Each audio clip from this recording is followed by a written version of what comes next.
Meus amigos do canal do YouTube, do blog do Neumann no Estadão, estou aqui com o jornalista Noêmio Spínola, que tem dedicado grande parte de sua vida profissional às questões de informação, de jornalismo nas redes. E eu resolvi ouvi-lo a respeito dessa crise que foi detonada pela pane do YouTube, do WhatsApp e do Instagram na segunda-feira. Então, olá, Noêmio, como vai? Tudo bem. E você está em São Paulo, Rio ou na Biblioteca do Embu? São Paulo, por enquanto. Sempre em trânsito. Noêmio Spínola, Noêmio Dantas-Lê Spínola. Que história é essa de Dantas-Lê, Noêmio? Que meu avô, como muita gente lá no norte, era descendente de franceses. O nome dele era Horácio da Silva Lê. E esse Lê entrou no meu sobrenome. Só que o escrivão escreveu tudo junto, Dantas-Lê. Eu fiquei com o nome novo. Aí ficou assim. Quem inventou aqui foi a Isabel, a minha terceira mulher, está aqui na gravura do Ciro de Iraúna. A Isabel batizou o nosso filho de 2 anos e 4 meses como Arthur de Castro Neumann Pinto. Aí a mulher do cartório não queria esse nome, porque disse que prenome não pode vir depois de um primeiro sobrenome. Mas eu insisti, usei até um voto de uma juíza do Superior Tribunal de Justiça, ela foi obrigada a aceitar, e aí o meu amigo Hildeberto Barbosa Filho, meu colega de seminário, grande poeta, ensaísta, falou, mas essa idiota não conhece um bom alexandrino perfeito? É o caso. O seu não é um alexandrino perfeito, né? Mas também é uma história boa. O Noêmio é baiano de Amargosa. Eu me lembro de Amargosa, que eu me lembro muito de Antônio Carlos, que chamava o seu maior inimigo político na Bahia, o Valdir Pires, de Dom Valdir Pires, bispo de Amargosa. Pois bem, o Valdir Pires também tem uma história importante na tua vida, né, mãe? Ele te ajudou a montar o programa de educação de adultos que você dirigiu lá em Feira de Santana, não foi? Exatamente. Foi um dos pioneiros do ensino nas práticas de alfabetização, que o Brasil hoje, para você ter uma ideia, em matemática, no ranking da PISA, que é uma organização internacional que calcula, fica no 60º lugar, tem 60 países na frente do Brasil em aprendizado de matemática. O diabo é que essa polarização ideológica de direita e esquerda tirou a neutralidade do ensino de coisas como matemática, coisas básicas, e nós ficamos para trás, né? Você, o Valdir ajudou a instalar essa campanha de alfabetização. Eu quase fui preso por causa dela. Como é que você se coloca agora com essa campanha violentíssima contra o Paulo Freire? Qual é a tua posição em relação a essa campanha contra o Paulo Freire? O que é que você achava do Paulo Freire, que eu conheci, era um antropólogo. Antropólogo é aquele sujeito que olha para as origens, as coisas primitivas da vida, e foi assim que a gente cresceu. Elon Musk, por exemplo, que é um sujeito genial, esse que inventou o carro elétrico, que botou um satélite, botou gente no espaço. O Elon Musk disse que quando ele foi negociar com a NASA e fazer o pedido dele, ele fez as contas, mandou os técnicos dele olhar para as coisas primitivas que estavam dentro de um foguete. Coisas primitivas, ele consertou tudo e fez por um preço muito mais barato do que a NASA estava fazendo. Então, o Brasil esqueceu das coisas primitivas. Hoje está tudo na estratosfera mágica aí do pensamento cabalístico, meio radical de um lado e de outro. Hoje o Brasil está na 60ª posição. Essa é de lascar, hein? Então, o Noêmio... É matemática. Eu tinha inveja da juventude do Noêmio. O Noêmio está com 80 aí? Estou com 38. 88? 38. 38. Não, 83 ao contrário. É 83 ao contrário. Noênio é a tática do Dudu do Palmeiras, que não pode ter mais a camisa 7, está com 43, 437. O Noênio foi colega de classe. Eu tenho muita inveja da juventude estudantil do Noênio, porque ele foi colega de classe na faculdade da Universidade Federal da Bahia, de Glauber Rocha e de João Baldo Ribeiro. Eita! E quem era o primeiro dessa turma, Noênio? Não era nem eu, nem os dois, porque todo mundo queria escrever, o Glauber queria ser cineasta. Então, a gente era ali, ficava ali assim. O Glauber sentava do meu lado direito, lá atrás. A gente sempre sentava no fundo da turma. E o João Baldo, ele era uma turma atrás de mim, mas a namorada dele era da minha turma. Então, ele estava sempre lá na minha turma, por causa da namorada. A namorada dele era a Sônia Coutinho ou não? Não, Sônia Coutinho era escritora, escreveu um livro junto comigo. Eu, João Baldo, Sônia e Davi, 4 escreveram um livro chamado Reunião, um livro de contos. Você chegou a frequentar? Hein? Você chegou a frequentar a varanda lá qual era na Ribeira, não, acho que era em Ondina, da casa do Wilson Lins, que reunia todo mundo lá, de Cavalcante, Jorge Amado, Ariano. Você chegou a frequentar lá, não? Não, eu não andava nessa patota, não. Eu andava em outra, que juntava o pessoal ali na Barra, andou lá na Bahia, criou um museu espetacular de arte popular, e a minha patota estava sempre ali naquela turma. Era Mário Cravo, era Calazans Fernandes, era outro tipo de gente. Pois é.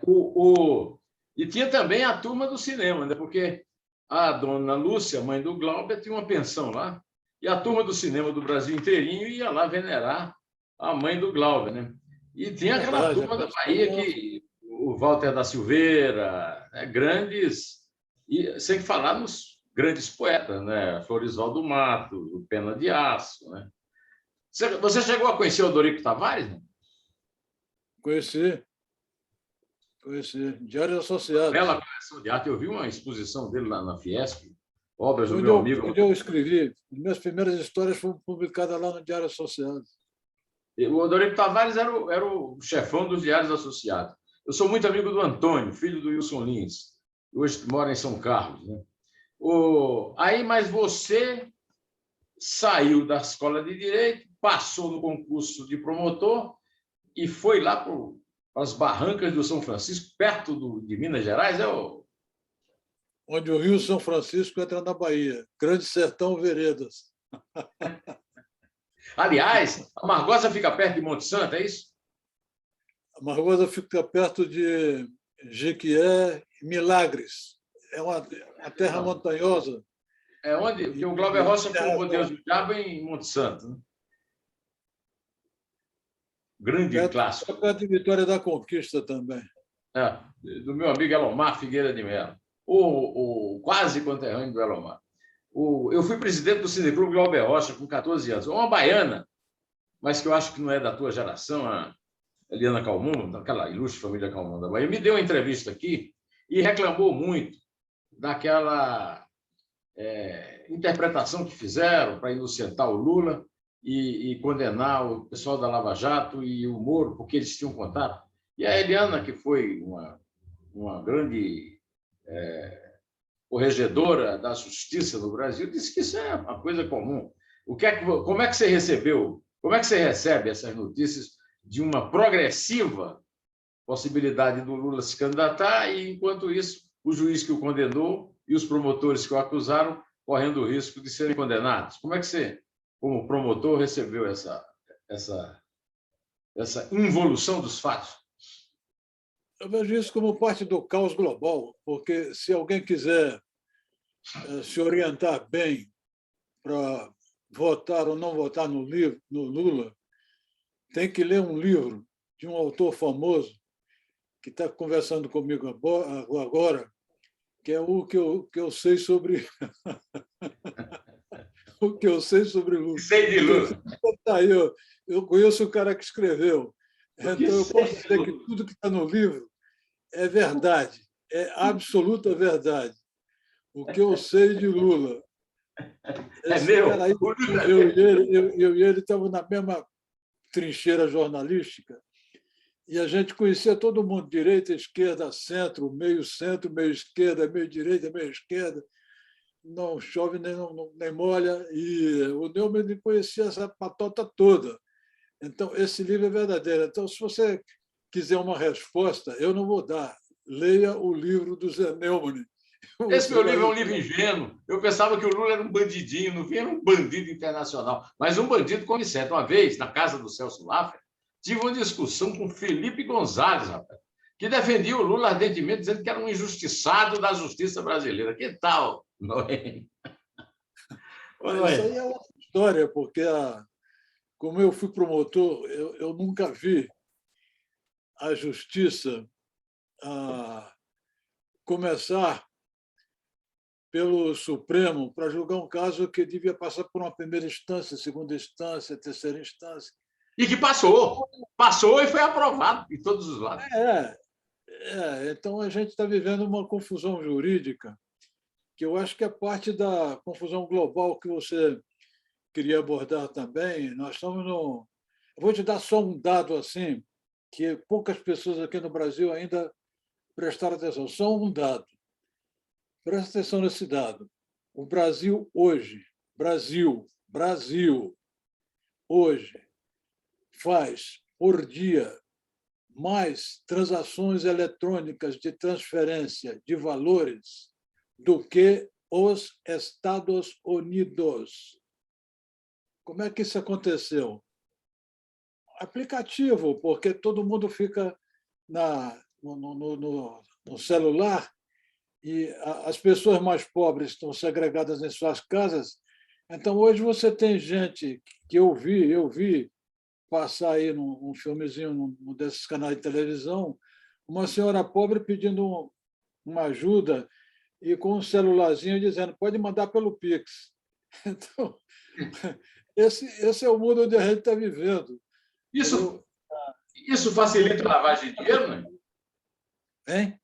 Esse excesso de transações facilita a lavagem de dinheiro, não? Se eu acho que as transações facilitam... É o excesso de transações eletrônicas facilita aí a é lavagem. que tá. Eu queria chegar nisso, porque isso aí leva para uma outra questão que eu estudei, porque quando eu trabalhei na Bolsa, a minha função lá era divulgar, foi primeiro montar a internet quando ela não existia, na BMF, quando começou a BMF Bovespa. Então, montei a internet. Então, estava muito ligado com o pessoal de sistemas e vi como isso cresceu, né, rapidamente. Então, o que você tem hoje é sistemas de processamento de informação completamente descentralizados. Se chama de blockchain. Eu vou te dar outro dado. Hoje foi anunciado uma empresa suíça, está hoje, notícia de hoje, uma empresa suíça se oferecendo para levar soja brasileira para a África e para o Oriente Médio, e a transação é lastreada, sabe em quê? Em criptomoeda. Então, você tem o básico do básico do básico, que é a soja, se transformando no último dos últimos dos últimos dos espaços do blockchain, que é a cryptocurrency, ou o Bitcoin. Né? Tchau, Então, alfândega. está apontado isso. Tchau, O mesmo blockchain onde o Mark Zuckerberg está navegando também, de certa forma. Né? aduana não. É um movimento do aduana não. Né? Escuta, o que é que você diz, então, como promotor, você nunca deixou de ser, né? Porque o jornalista é uma espécie de promotor que denuncia, como dizia o seu amigo Milor Fernandes, jornalismo que não é de oposição é secos e molhados. Né? O que é que você diz dessa que foi aprovada esta semana, essa deformação da lei da probidade administrativa, uma balzaquiana de 39 anos, transformada numa velhinha idosa, estéril, que não é. A minha mulher teve um filho aos 41. Então, transformar na lei da impunidade administrativa, né? Você vê que a direita consegue o que a esquerda não consegue, que é desmoralizar o capitalismo. É o que eu te falei, nós estamos vivendo um clima de grande confusão e polaridade, direita, esquerda. E a razão sempre tem uma frase famosa em latim, in medio virtus, né? A razão caminha pelo meio, né? Então, eu não quero dar uma opinião sobre uma coisa que eu não me informei com exatidão, mas, pelo que eu tenho visto aí, o nível de impunidade é generalizado, né? É generalizado. É um fenômeno de nossa época, né? É muito difícil você apontar o dedo e dizer, hoje em dia, o que é o crime. Pois é, agora você pode ver o seguinte: está havendo um verdadeiro clima de vingança contra a promotoria, que a promotoria ganhou muita força na Constituição de 88, quando você estava no Estadão, acho, inclusive, você era editor de economia lá, e essa Constituição do doutor Ulisses deu muita força. E agora, logo em seguida, depois do negócio veio uma decisão aparentemente burocrática sobre o Conselho Nacional dos Promotores, mas tirando completamente a autonomia. Quer dizer, aí, seus promotores estão chegando nos seus, tolhendo os seus passos. Então, é um clima de vingança, né? De vendetta. O que eu chamo de suspeitos, acusados, processados, condenados, apenados, e a grande maioria, que é aquela que está só esperando para botar a mão na botija, né? E os promotores, que tiveram um grande poder, agora estão sendo tolhidos. Esse poder está sendo... Você não percebe esse movimento ou você não está acompanhando isso? Eu tenho visto, mas não tenho acompanhado sistematicamente. Eu te mandei um texto do Roberto Liviano, um promotor, teu colega, eu portanto. li. Você era promotor estadual, né? Só para terminar, eu tenho acompanhado mais metodicamente o que está acontecendo dentro do mercado financeiro. Como eu trabalhei 20 anos na Bolsa, desde a criação da BMF, eu resolvi pegar esse know-how que eu tinha e levar para outra área, para escrever uma coisa. Eu estou escrevendo em inglês, diretamente em inglês. Eu vivi lá fora muitos anos, vivi quase 10 anos lá fora e aprendi a falar línguas com facilidade. Então, estou escrevendo direto em inglês sobre como será, qual é a tendência financeira, next financial trends, quer dizer, o next money, qual será o próximo dinheiro. Então, esse é o meu foco nesse momento. E o que eu tenho visto é um descolamento geral dos princípios com os quais a gente estava acostumado. Eu, como promotor, estava acostumado à primeira instância, segunda instância, terceira instância, Superior Tribunal Eleitoral ou de Justiça. Hoje parece que está tudo muito confuso na sequência com que se observam as leis e o que cada um deve fazer. O Supremo deve defender a Constituição antes de mais nada. E as questões devem seguir a sua, pelo menos no passado era assim, né? A sua lógica natural. Então, acho que nós estamos vivendo um mundo de confusões provocada por essa grande polarização, número um, e número dois, essa polarização também aconteceu nos Estados Unidos, né? Está acontecendo na China de outra forma. Como eu vivi 4 anos em Moscou, eu andei muito por aquela região toda ali, por perto da China, visitei todos aqueles países, fui no Iraque durante a guerra, no Afeganistão durante a guerra. Então, eu acho que a polarização não está só aqui no Brasil, está no mundo todo. E isso é ruim para a humanidade, ela tem que voltar a um curso de mais lógica, mais racionalidade, baseada em first principles, em primeiros princípios, como disse o Elon Musk. E sabe o que dei, né? Ganhou bastante dinheiro. Bom, me diz uma coisa. No último dia útil aí da semana, foi anunciado pela Academia de Estocolmo que o Prêmio Nobel da Paz foi dado para os jornalistas, vou ler aqui, heróis da luta pela liberdade de expressão, a filipina Maria Ressa e o russo Dmitry Muratov. E aí você tem autoridade para falar. Primeiro, porque você é um batalhador da liberdade de expressão como eu. Depois, porque você morou em Moscou, então o jornalista é de lá da Rússia. Como é que você... Isso, para mim, é um bom sinal, um sinal de que a liberdade de expressão está sendo prestigiada, mas é um péssimo sinal. É um sinal de que, em pleno século XXI, a luta pela liberdade de expressão ainda é motivo de heroísmo, né? De uma espécie de guerra com vítimas. Né? Você pensou nisso? Esse problema, o Nobel não olha para coisas específicas, olha para coisas globais. Né? Então, esse problema de liberdade de expressão, hoje, é um problema global. Agora, eu vou te dizer uma coisa que, como jornalista, para mim é difícil dizer. Se você olhar a bula de um remédio, é obrigatório escrever lá, válido até tanto. Não é? Você tem compromissos que a sociedade, de um modo geral, assume quando você expõe os outros. Você não pode dar uma vacina fora da validade. Agora, qualquer pessoa pode colocar o que quiser numa rede social.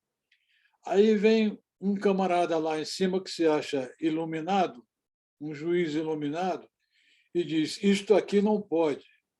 Mas cadê a lei que diz que aquilo ali não pode? Então, a censura virou uma coisa vaga.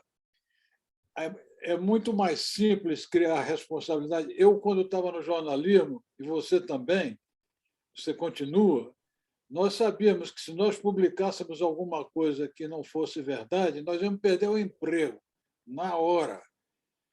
Então, tem uma punição para o jornalista que escreve coisas falsas. Mas qual é a lei que determina, no circuito da mídia social, o que é certo, o que é verdadeiro? Aí você vai criar um juiz para fake news. Quem é esse juiz para dizer o que é fake news?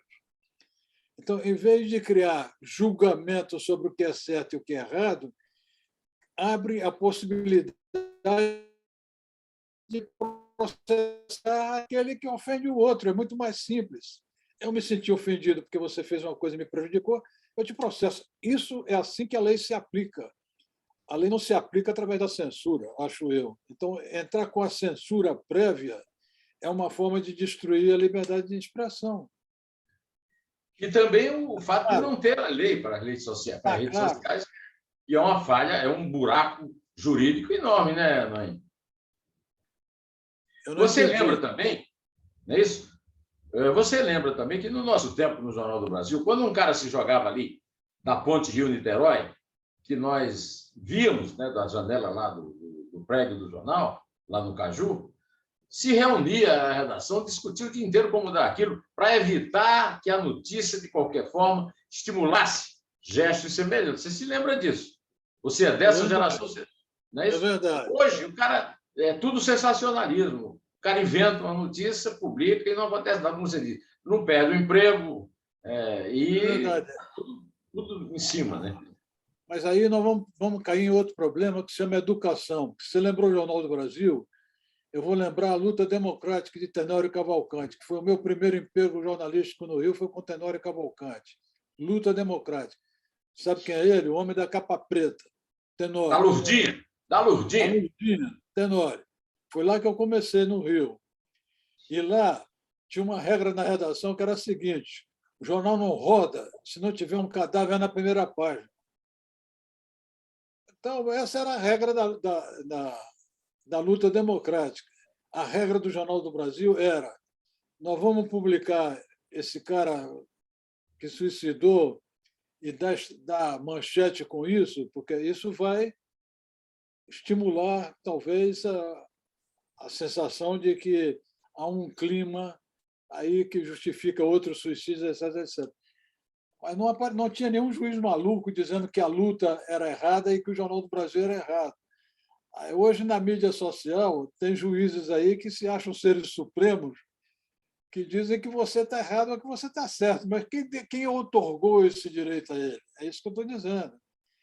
Então, é muito... Isso passa por outro problema que nós começamos aqui a falar, que é esse que está aqui, ó. Está vendo essa figura aí? As Sim. pessoas, hoje em dia, estão mais assim. Olha só. A foto é de um celular. Isso As é um celular. pessoas perderam o horizonte, Elas estão, particularmente as crianças, estão muito voltadas para a tela. Cadê a realidade? A realidade morreu? Onde está a realidade? O que é real? O Bitcoin é real? A criptomoeda é real? A soja é real? Então, a grande pergunta da nossa época é: o que é real? E como é que as escolas podem voltar a ensinar as coisas básicas às crianças? Então, nós não vamos conseguir que as coisas básicas voltem ao mundo do ensino através de um sensor lá em cima dizendo o certo é isso, o errado é isso.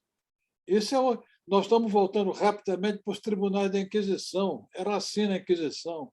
Aliás, nós já voltamos, porque a pandemia é a mesma coisa que a peste bubônica, é a mesma coisa que a gripe espanhola, é a mesma coisa que aquelas gripes medievais que matavam todo mundo. Então, a gente tem que vencer. O mundo está diante do desafio de vencer esse obstáculo do obscurantismo provocado pela liberdade de total dentro dos meios novos e recursos novos de circulação de informação.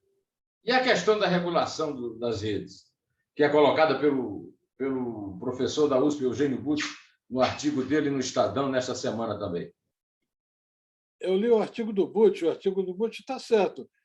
E eu acho que ele tocou num ponto que eu tinha anotado aqui para conversar com você, que é o seguinte: se lembra da crise de 2018, a crise financeira, aquela crise geral? Ela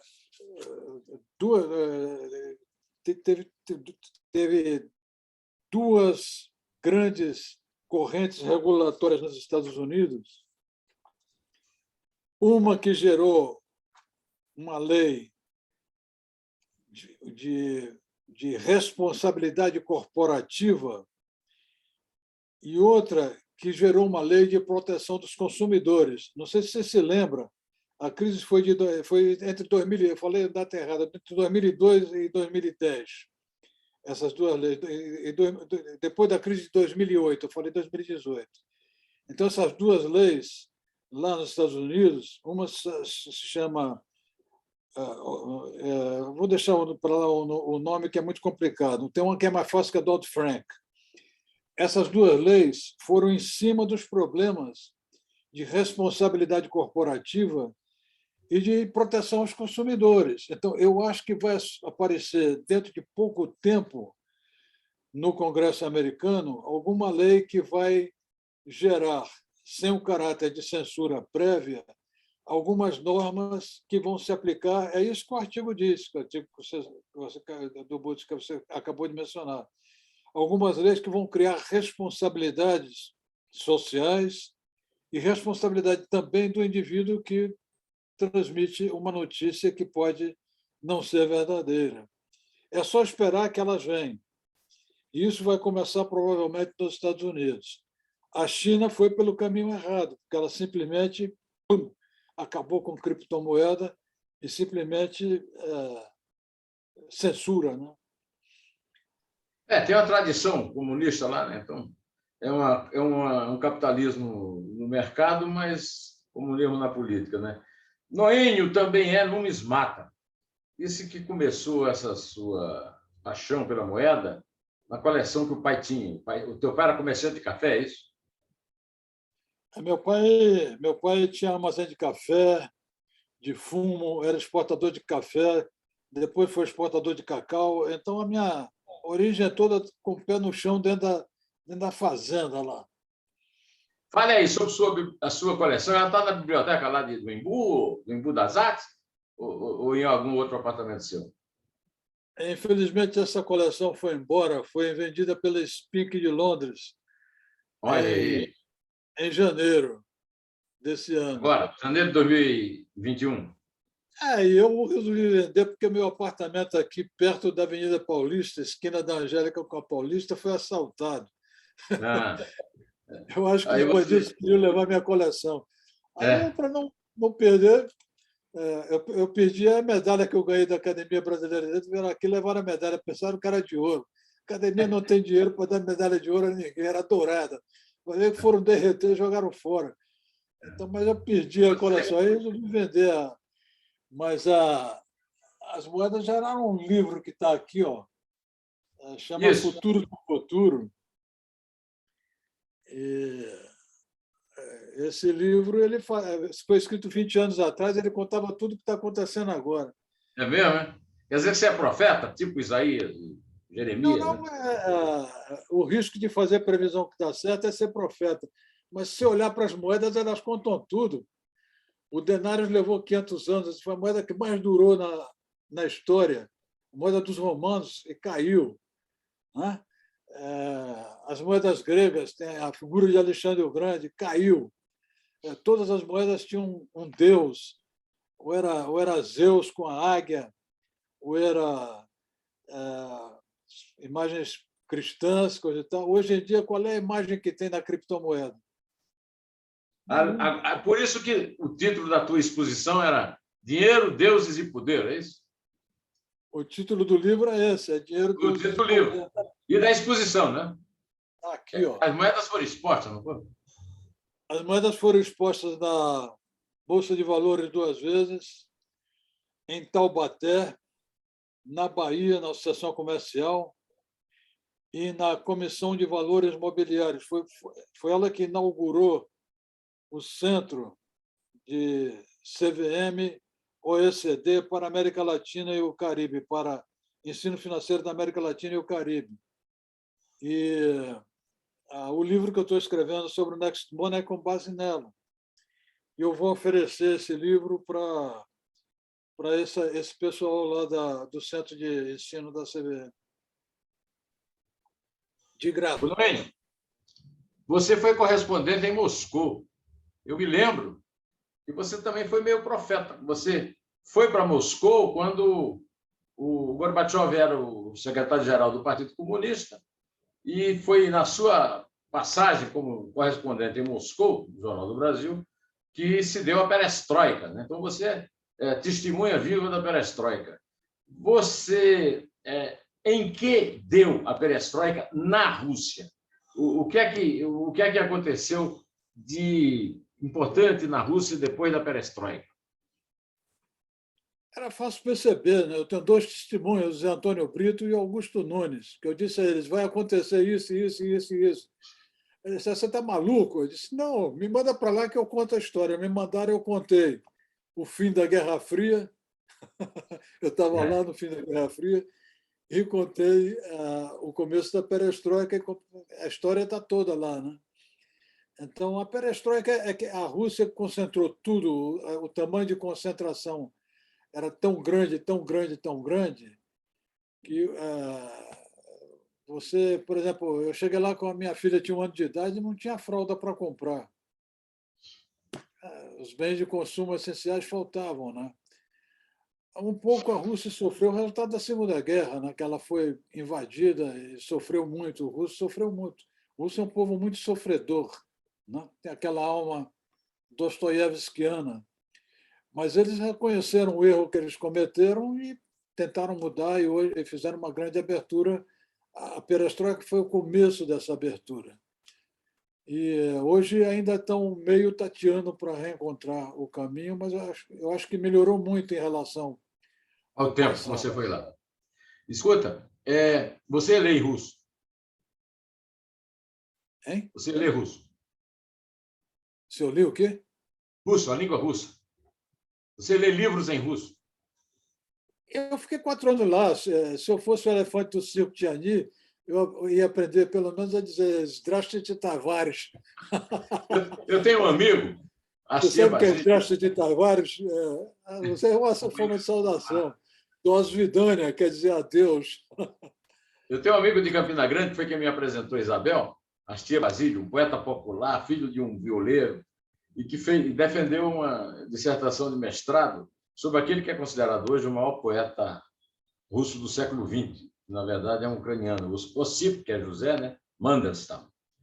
E ele me contou uma coisa que eu fiquei fascinado, porque eu sempre achei o Lev Davidovich Bronstein, o Trotsky, um grande escritor.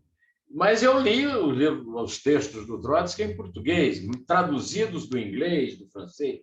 E ele leu em russo e disse para mim que a expectativa que ele tinha em relação ao Trotsky, apesar de ter sido passada por mim, de ser grandes textos, dele ser um grande escritor, ele considerou muito maior. Como é hoje menor, você que acompanha a poesia, a literatura, a fama do Mayakovsky.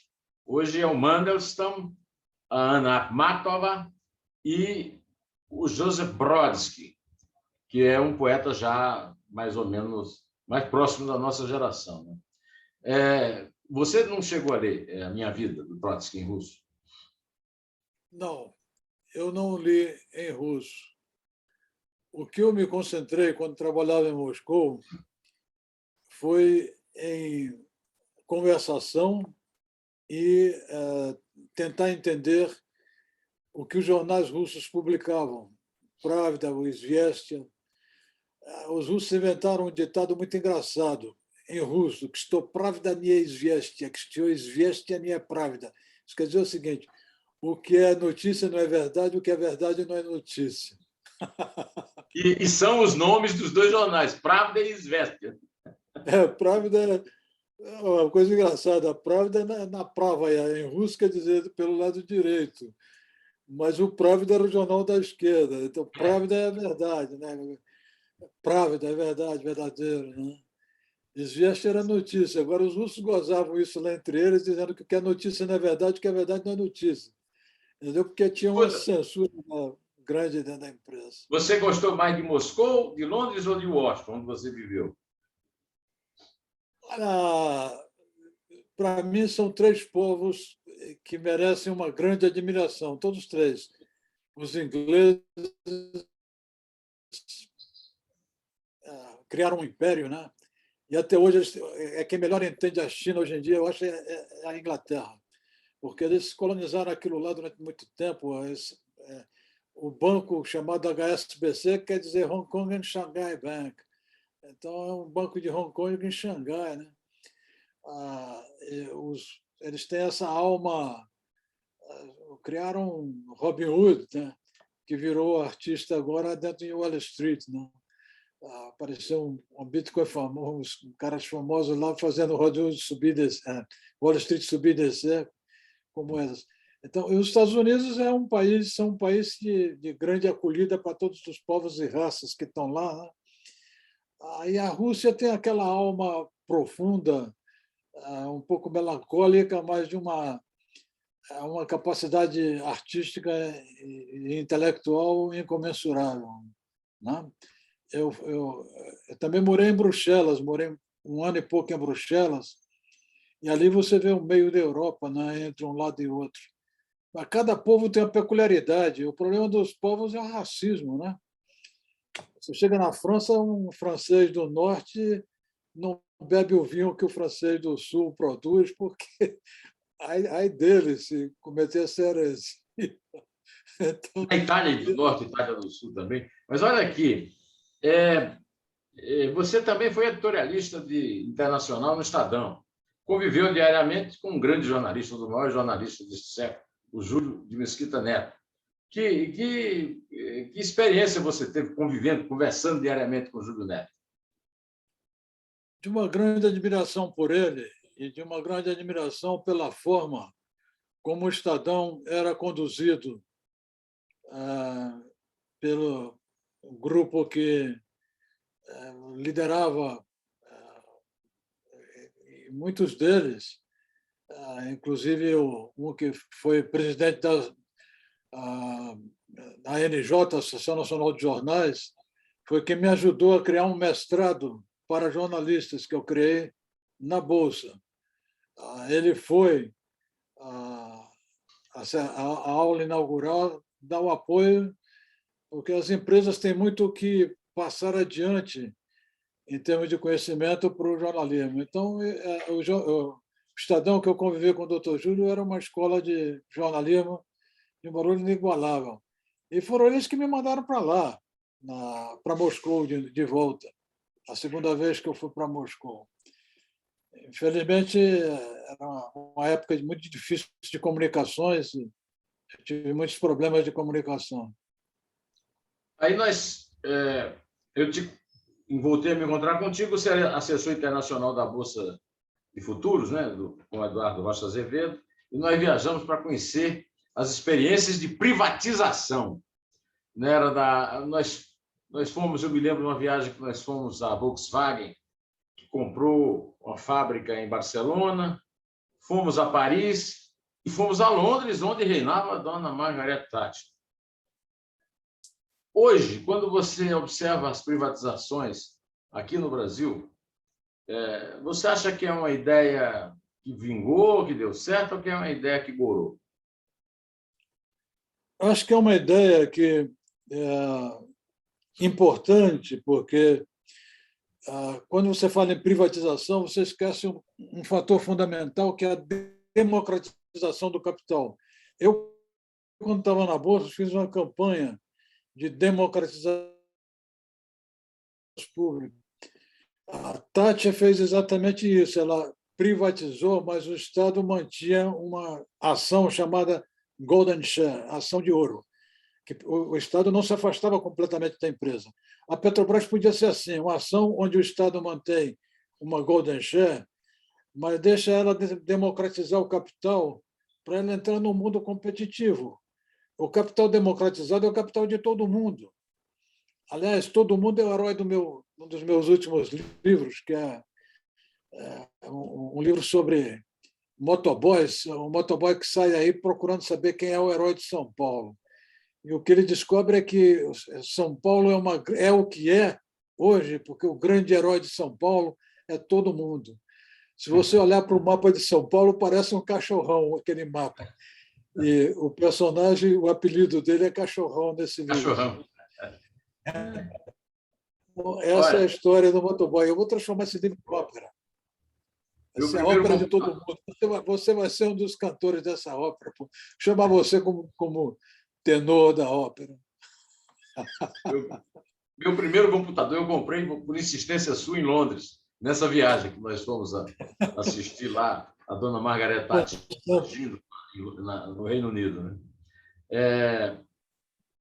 Como assessor da Bolsa, houve um tempo que eu me lembro que você vivia em São Paulo, no fuso horário do Japão, para acompanhar a Bolsa de Tóquio, não é verdade? É verdade, porque a Bolsa é uma coisa extremamente dinâmica, né? Ela reflete o mundo todo, né? Ela é um reflexo não só do que acontece no Brasil, mas lá fora. Se tem um pico de alta, como está acontecendo agora, o preço do petróleo subiu barbaramente.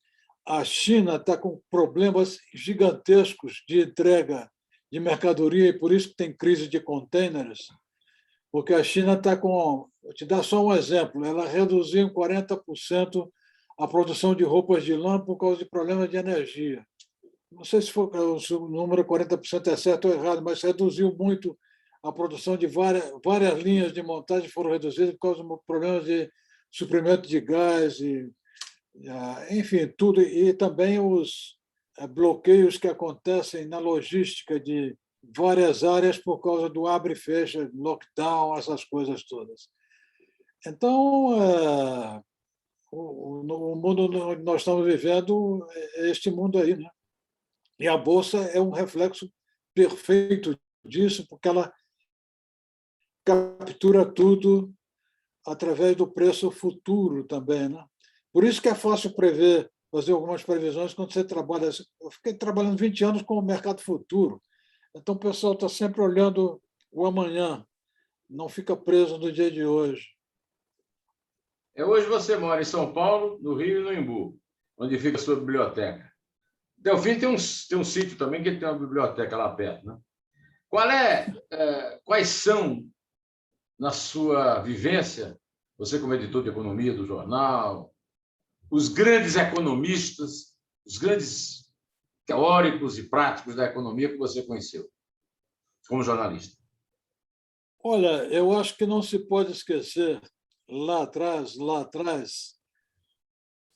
duas figuras, Roberto Campos e Delfim Neto, porque eles pegaram a economia em momentos críticos, né?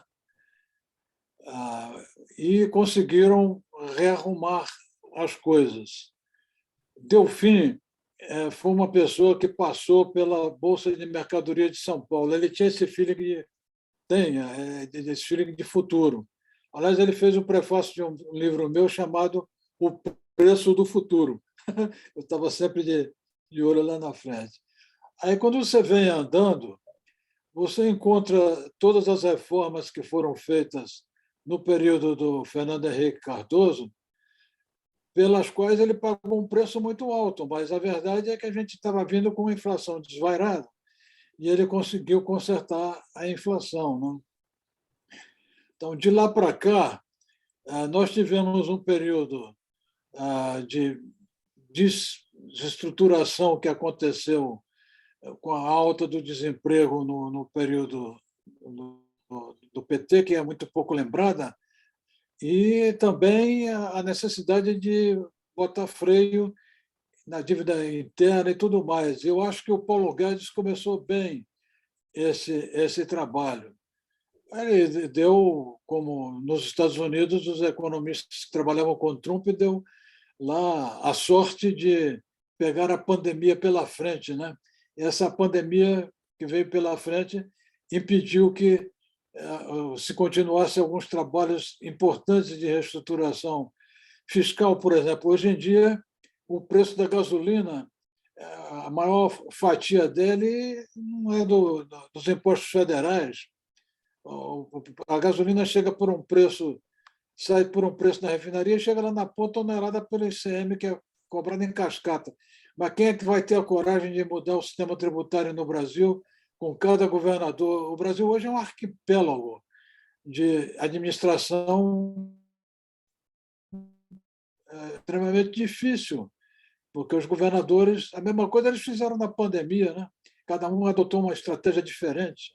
Então, o começo do trabalho que o Paulo Guedes fez, eu acho que não pôde ter continuidade por causa disso. Mas isso lembra em resumo, lá atrás, você teve Celso Furtado, que também teve a visão de criação da Sudene e fez um trabalho importante para lembrar ao Brasil que o Nordeste era pobre e precisava acompanhar o ritmo do desenvolvimento industrial do Norte com a criação da Sudene. Então, esses são os que eu me lembro. Me lembro também do Anísio Teixeira. Anísio, olha, Que você era meu sempre que primo. encontrou comigo diz assim, Era amigo esquece esse negócio Espinosa. aqui, meu. Aposta na eternidade que você é bom e na eternidade. Então, eu vou falar de um cara que está fazendo 700 anos este ano, e é eterno. É o seu Dante Alighieri. O seu Dante Alighieri inspirou um livro seu, não é isso? Você não tem um livro sobre um personagem que vive Inspirou. a divina comédia paulistana, né? Ou seja, É, Dante está presente na tua vida, né? O Florentino. o Dante vem ao Brasil reencarnado e discute a comédia paulistana, né? Então, eu vi que você também fez um poema que começa com el mezzo del cammino di nostra vita mi ritrovai per una salva oscura che la dirita via res marita. Então, Eu tenho tive 3 que netos aprender a falar italianos. italiano também, hein? Tenho 3 netos Você, italianos. eu vi que você gosta muito do Dante e li o teu poema. Você é o nosso Dante brasileiro. Você Mas, olha, continua e aí, escrevendo aí sobre a nossa me comédia. fala desse teu livro, da comédia paulistana, então. Me fala. É um romance, né? É um livro que é, foi muito provocado por aquela época em que estava tudo muito incerto em termos políticos, né? Poucas pessoas se lembram de que São Paulo teve aqueles caras pintadas, o palco dos caras pintadas foi aqui, né? São Paulo é palco de tudo, por isso que eu digo que São Paulo é o único lugar, um dos poucos lugares no mundo que podem produzir esse herói chamado Todo Mundo. Então, Dante Alighieri vem aqui um pouco confuso, saindo lá das suas nuvens, para ver o que está acontecendo aqui. Ele vem por curiosidade. Isso aqui, o Brasil desperta a curiosidade. O Brasil hoje é o maior produtor de alimentos do mundo, em várias áreas, né? Então, deu um pulo gigantesco com o quê? Com o interior que é esquecido, essa força gigantesca que tem lá atrás. Quem são os nossos heróis? Então, eu acho que a gente devia fazer uma ópera para ser encenada no Anhangabaú para descobrir o herói de São Paulo. Então, eu vou te dar uma ideia. O Zé Ramos de Orão, que você conheceu, porque trabalhou na nossa época lá no Jornal do Brasil, Teorão morreu recentemente. morreu. Ele mudou-se para o escritório que ele tinha na Rua Maria Antônia. Quem? Eu não sabia que o Teorão morreu. Morreu faz pouco tempo, mas morreu bastante velhinho. O que está fazendo falta do mesmo jeito. Quando ele trabalhava no Jornal do Brasil, ele me deu uma honra imensa. Eu era um foca, um iniciante, e ele, que era o grande crítico mais polêmico do Brasil, me pediu para substituí-lo nas férias dele. Então, foi uma honra suprema.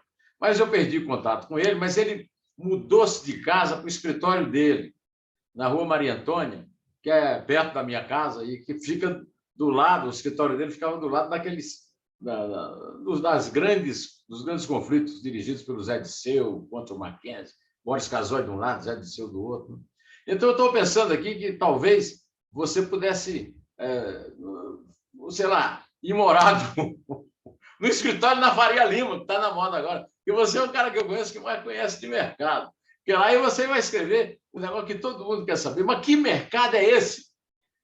Quando fala o mercado, o que é isso? O que é o mercado?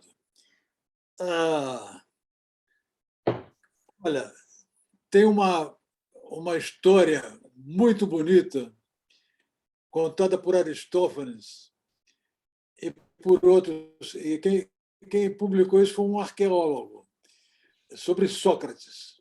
Chega um amigo lá dele e diz: Sócrates, uma túnica desse pano especial aqui está custando uma fortuna. 1 litro do vinho, não sei o que lá, está custando uma barbaridade. O Sócrates ouviu aquilo tudo e disse a ele: vem cá, você vai à feira, você vai à Ágora? Ele disse: não, quando eu quero um vinho, trazem para mim. Eu disse: vem cá, vamos na Ágora. Aí levou o cara à feira. Aí disse: olha aqui, 1 litro de óleo por um preço baixíssimo. As frutas e uvas, uma peça de pano para você se cobrir por um preço ridículo. Não sabia que custava esse preço. Aqui perto de onde eu moro, do lado do cemitério da Consolação, tem uma feira. Hoje é o dia de feira. Quando eu acabar de conversar com você, eu vou à feira, porque os grandes heróis desse país estão na feira. Aquela feira é cara a beça, mas cara do que era só do Pacaembu. Não é na frente da galeria do supermercado Granfino, que está cheio de vinhos lá de francês. Aquilo é mercado, sim, mas é um povão que é um mercado, entendeu? Então, vamos todos à feira, vamos ao mercado. Mas, olha, Então, eu te chamei aqui e ainda não perguntei o que eu quero saber de você. Nós estamos condenados a ter muitas panes de redes sociais, interrompendo os nossos monólogos ao celular, como esse cara aí que está na tua foto. Olha, eu acho que nós estamos condenados, não, mas o que aconteceu poucos dias atrás é um exemplo disso, né? Foram para o espaço o Facebook e o WhatsApp, né? E o Instagram. O Instagram também, porque WhatsApp, Facebook, é todo o mesmo grupo, o grupo é o mesmo, né? Eles são os mesmos, eles são a mesma empresa. Mark Zuckerberg. A empresa do Zuckerberg. Então, eu vou te contar uma coisa que aconteceu com uma juíza amiga minha. Depois desse caos aí, alguém ligou para ela e pediu a ela para transferir R$ 6.000 para a conta da filha dela, porque ela estava fazendo qualquer coisa urgente e tinha dificuldade de fazer a transferência por causa da pane. E deu o número da conta da filha. A mãe, na hora, fez a transferência para a conta da filha. Só que a conta da filha era um golpe. Era um golpe. Ela Tentaram perdeu esse golpe comigo. R$ 6.500. Então, nós estamos num grau de vulnerabilidade muito grande, como os carros do passado. Os carros do passado, até você ter cinto de segurança, eu ando de moto, eu continuo andando na minha Harley. Você vê o risco que as pessoas correm, vão deixar de correr risco? Não, o ser humano vai sempre estar correndo riscos, mas você vai estar sempre tendo que aperfeiçoar. Então, essa é uma estrada que será obrigatoriamente aperfeiçoada, e eu não acredito em colapso. Acredito que ela vai continuar tendo apagões aqui e ali. Quando nós começamos a conversar, a sua imagem fugiu do ar. Deu um clique aqui no meu computador que eu não sei de onde veio. Então, isso se deve ao tamanho que as redes adquiriram e a quantidade de usuários que, como eu disse a você, está superlotando e, às vezes, sobrecarregando os sistemas. E a explosão das criptomoedas? Você falou nas criptomoedas, mas não aprofundou. E a explosão das criptomoedas? Eu vou falar das criptomoedas, mas antes eu vou te dar um dado que precede as criptomoedas. Um dado só. A Microsoft que está divulgando isso. Antes da pandemia, estamos falando de 2 anos, só 25%, um quarto das pessoas acreditavam que o trabalho remoto ia vingar nos Estados Unidos. Depois da pandemia, 75% acreditam que o trabalho remoto vai vingar. Então, nós estamos falando de uma mudança de comportamento, de atitude e de percepção de 25 para 75 no espaço de 2 anos. O cartão de crédito que entrou em 1950 levou 70 anos para dar lugar à transferência eletrônica pelo celular. Então, o trabalho remoto levou 2 anos para entrar.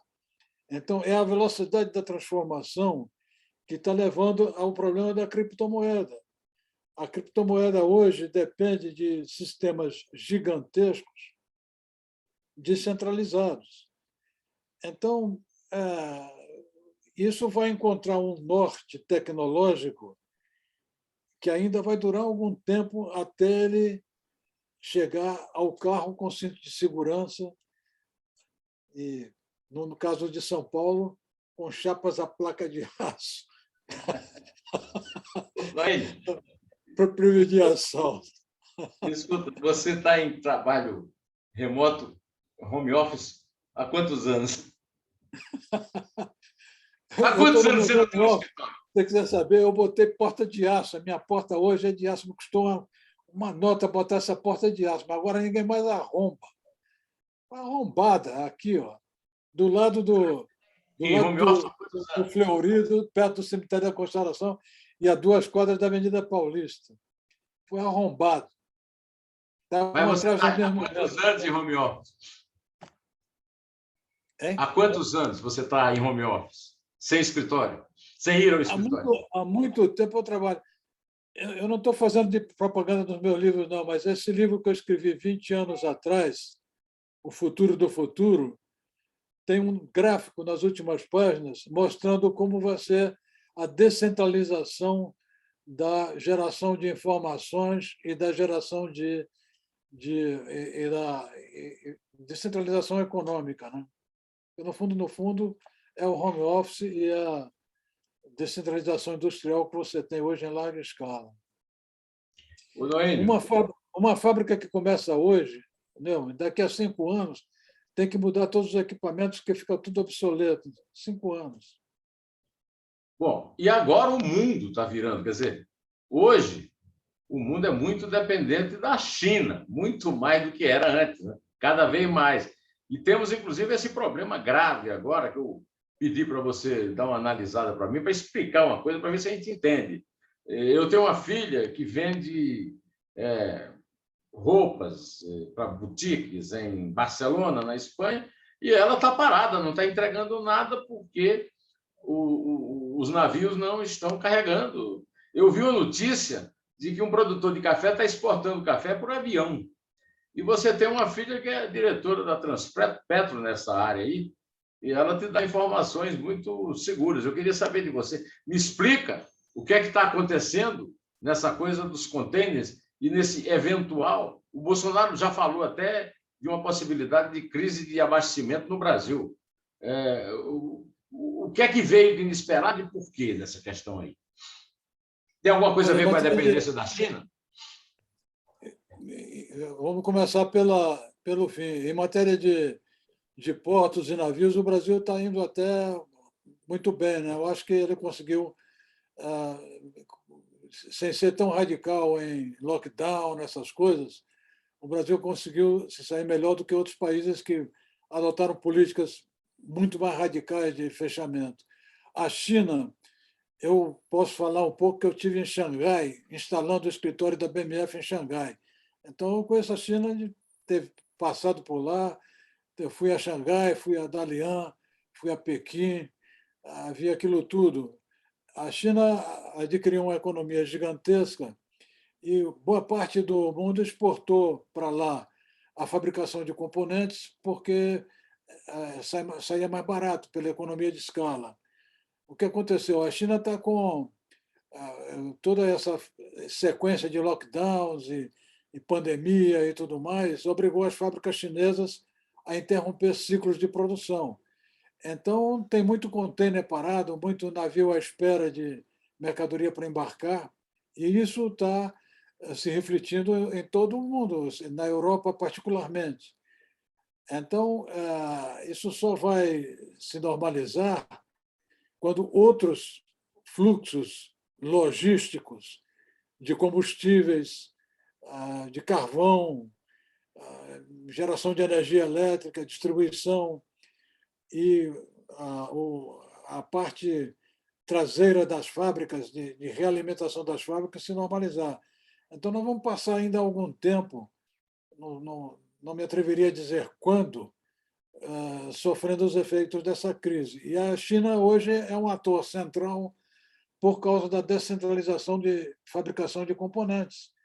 Hoje, fábricas de carros aqui pararam porque os componentes não chegam no Brasil. Houve uma queda de 1/4 da venda dos carros por falta de peças. Exatamente, de onde vêm as peças. Né? Então, se você pegar muita coisa hoje, até de artigos de consumo doméstico, é produzido na China. Então, nós estamos sofrendo um pouco o impacto dessa globalização. Mas eu acho que ela veio para o bem, não veio para o mal, porque a China será interdependente do resto do mundo. E o resto do mundo nunca, nunca, nunca vai ficar totalmente fechado. Isso é o que eu acredito. Então, essa interação entre países de economia fechada e países de economia aberta vai levar para um caminho melhor e não pior. E o que é que você diz da medicina? Essa mudança do perfil, né? numa infectologia a longo prazo, vacinas a curto prazo. Como é que você está acompanhando isso? Isso também é muito dependente da China, hein? O Brasil, só vou te dar um dado, eu entrevistei aqui o Gonzalo Vecina, disse que o Brasil era um produtor magnífico de vacina e deixou de ser porque ficou caro, e os economistas convenceram a comprar, a importar, principalmente da China e da Índia. O resultado é que estamos aí dependentes para insumo, para fazer vacina. Mas eu gostaria que você tenha uma visão sobre isso, me passasse essa visão para a gente encerrar esse nosso maravilhoso papo. A minha visão é bem diferente, porque eu pratico um outro tipo de medicina, mais baseado em aumento de imunologia. Eu fui à Europa um ano antes da pandemia começar. Voltei da Europa num avião cheio de italianos e espanhóis tossindo. Quando eu cheguei no Brasil, tinha 5 anos que eu não tinha gripe, mas eu tive uma gripe horrorosa no Brasil. E aí tomei remédios tradicionais e fiquei bom da gripe. Passei 2 anos da pandemia convivendo com todo mundo e não tive nenhum espirro, nem um espirro. E aí veio essa onda de vacina, vacina, vacina, vacina, vacina. Eu acho a vacina importante de um ponto de vista coletivo, mas eu não tomei a vacina. Parentes meus na minha casa tiveram a Covid. Eu abracei essas pessoas, conversei com elas de perto, elas me empurrando.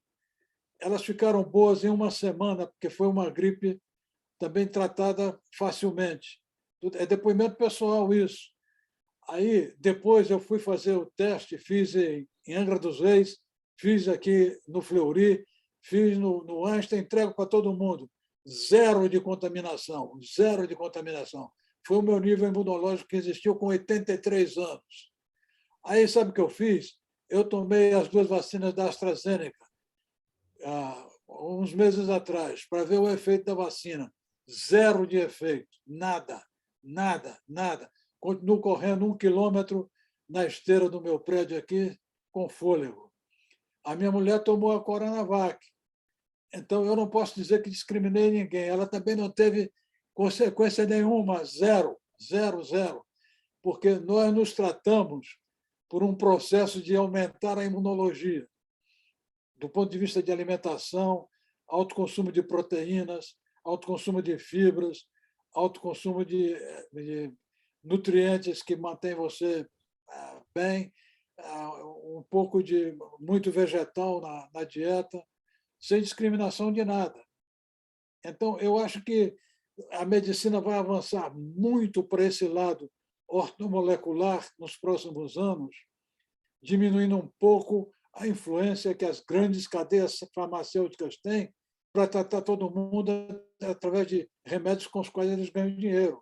E vacina também é uma fábrica de dinheiro. Todo mundo está ganhando bilhões com esse negócio. Então, elas são necessárias, sim. Eu tomei a vacina, sim.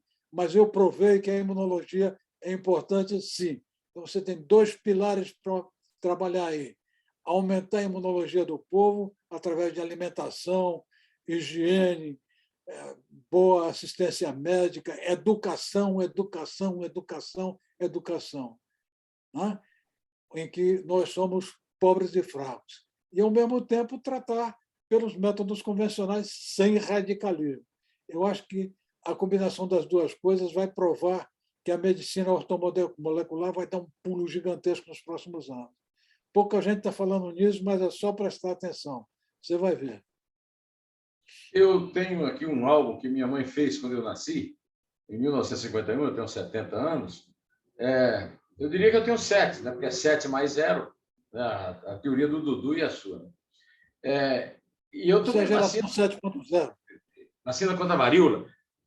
Cortava com a gilete, punha dentro, tinha efeito e tal. E tomo vacina até hoje. Eu tomei 2 doses de Coronavac, vou tomar uma agora de Pfizer, a terceira, né, a dose de reforço. Sou a favor da vacina, mas também concordo com o que você fez. Eu tenho um grande amigo, que é o Dr. Zé Pedro da Silva, um grande cirurgião, mora nos Estados Unidos, chefia lá uma equipe médica, um grande hospital americano, e ele sempre me acompanhou, assim, me ministrando isso que você tomou a vida inteira. Eu também, eu estou vacinado 2 vezes, vou ser vacinado a terceira, mas eu também não... O coronavírus, o novo coronavírus não passou aqui por casa, não. Nós temos um bebê de... Eu tenho 4 filhos, um de 48, uma de 46, que mora em Milão, e é a May Spencer, do Festival de Cinema de Veneza, voltando às minhas origens de cinéfilo, né? Uma que mora em Barcelona, que eu falei já da questão dos containers, e o Arthur, né? O meu alexandrino perfeito, está na escola agora, por isso que nós estamos fazendo essa entrevista. Né? E assim, com essa declaração, aliás, nós dois pertencemos a uma cultura imunizante, porque nós trabalhamos no Jornal da Condessa, que era parente do Seib, né? Tinha uma sobrinha da Condessa Pereira Carneiro, foi mulher do Seib. Então nós temos... Você é nordestino, e você do Nordeste não tinha nada de... Você comia tudo natural, tudo vinha da terra. Você é fruto dessa terra que fabrica pessoas fortes. Quem aguentou o Brasil nas costas foi o povo simples do interior, lá.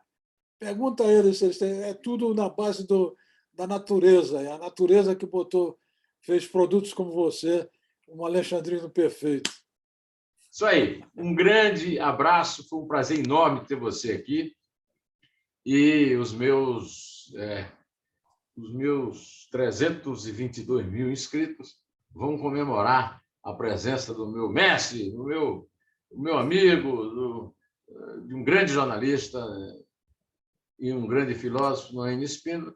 Eu vou, inclusive, mandar fazer uma placa dizendo que ele gostou do poema que eu fiz comemorando os 10 anos que eu conheço a Isabel, que é um poema inspirado em Dante, em Bandeira, em Camões, né? Mas que, no fim, é um poema meu e da Isabel. Noêmio, um grande abraço, prazer, muito obrigado, muitíssimo obrigado pela aula que você está dando aqui para nós. Eu que agradeço a oportunidade de ter esse diálogo tão franco e tão jornalístico e direto ao assunto como você. Obrigado. Tchau.